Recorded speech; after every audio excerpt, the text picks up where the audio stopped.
बताइए, आपको प्रताड़ित किया जा रहा था, किन किन का नाम उगलवाने के लिए किया जा रहा था?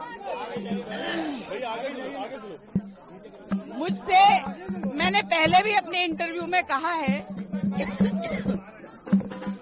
मुझसे बहुत बड़े बड़े लोगों के नाम जबरदस्ती बोलने के लिए कहा उन्होंने। मैंने वो नाम नहीं बोले, उनके अनुसार मैंने काम नहीं किया, इसलिए उन्होंने मुझे प्रताड़ित किया। और उन नामों में विशेष तौर पर माननीय भागवत जी का नाम, राम माधव जी का नाम, हमारे माननीय मोदी जी का नाम, योगी जी का नाम, माननीय इंद्रेश जी का नाम और तमाम वो नेता जो बड़े बड़े नेता हैं उन लोगों के नाम लेने के लिए कहा कि उन्होंने कहा और हमने ऐसा किया, ये बोलो। मैंने उनकी बात को नहीं सुना और ना ही माना, इसलिए उन्होंने मुझे प्रताड़ित किया। परमवीर को लेके क्या कहेंगे? परमवीर ने आपको 25 दिन प्रताड़ित किया और वही मुकेश में एटीएस का जीत का जो परेशान कर रहा था।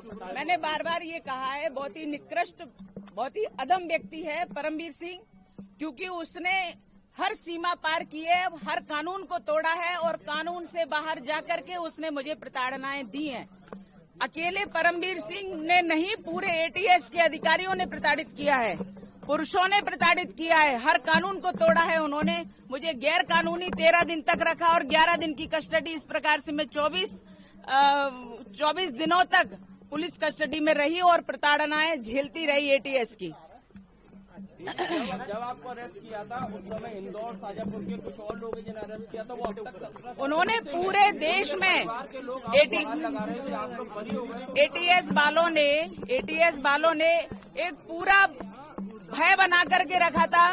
मध्य प्रदेश में और पूरे देश में इस प्रकार का भय बनाया कि कोई भी व्यक्ति अपनी भावना व्यक्त कर ही नहीं पा रहा था। जो लोग अंदर गए, जो सत्य के लिए लड़ रहे थे, उनके लिए भी कोई कुछ नहीं कह पाया। भयभीत करने का प्रयास था और भयभीत किया उन्होंने, क्योंकि कांग्रेस का शासन था महाराष्ट्र में, देश में कांग्रेस का यूपीए का शासन था, इसलिए उन्होंने पूरी एजेंसियों का, जो सरकारी एजेंसी है, सबका दुरुपयोग किया और उनको भ्रष्ट बनाया। ये पूरे यूपीए सरकार का काम था। कई लोग अभी भी मिसिंग है, कई लोग अभी भी मिसिंग है। कुछ लोग ऐसे जो इन्होंने प्रताड़नाएं दी एटीएस वालों ने, तो वो लोग अपनी जान गंवा दी है, यानी देश पर आहूत हो गए हैं। लेकिन उनकी पत्नी को आज पता नहीं है कि उनकी डेड बॉडी कहाँ है, वो कहाँ है।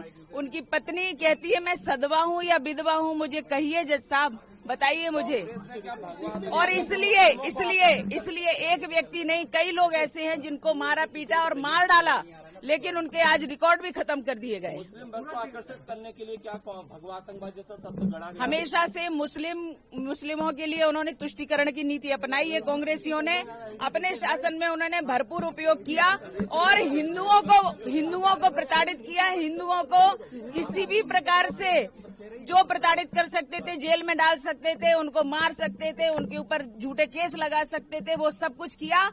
और देश के तो छोड़ो, भगवा को आतंकवाद कह दिया, हिंदुत्व को आतंकवाद कह दिया। ऐसी निकृष्टता, इतने निम्न स्तर की सोच कांग्रेस रखती है और कांग्रेस ने ये कुचक्र रचा और ये देशद्रोहिता में आता है। जिन्होंने भगवा को आतंकवाद कहा, आपको लेकर ऐसे सवाल उठा है, इतनी यातनाएं आपने झेली, ऐसे लोगों के लिए अब क्या सजा? जो लोग इस प्रकार के षड्यंत्र किए, देश के विरुद्ध, धर्म के विरुद्ध, हिंदुत्व के विरुद्ध, जिस प्रकार से उन्होंने षड्यंत्र किए और इतने सभी लोगों को, सेना को उन्होंने टारगेट किया, संतों को टारगेट किया, संघ को टारगेट किया और इस प्रकार से टारगेट करके ये सब देशभक्त हैं। ये सब देशभक्त हट जाएंगे तो कांग्रेस का फुल फ्लैश शासन आ जाएगा, ये उनकी नीति थी। लेकिन ऐसे लोगों ने जो कुचक्र रचा है, षड्यंत्र रचा है, हमारे जज साहब ने स्पष्ट उनके लिए आदेश दिया है कि ऐसे लोगों की जांच की जाए जिन्होंने गलत प्रस्तुति दी है और इस प्रकार से इतना बड़ा केस थोपा गया है। इनकी जांच हो और सजा हो, उनको निश्चित रूप से जांच होगी तो सजा होगी। दिग्भ्रमित का मेरे पास कोई उत्तर नहीं है, वो तो व्यक्ति बोलने लायक ही नहीं, उसका नाम ही नहीं लेना चाहिए। जो सुबह और दोपहर में उसका नाम लेगा उसका दिन खराब हो जाएगा।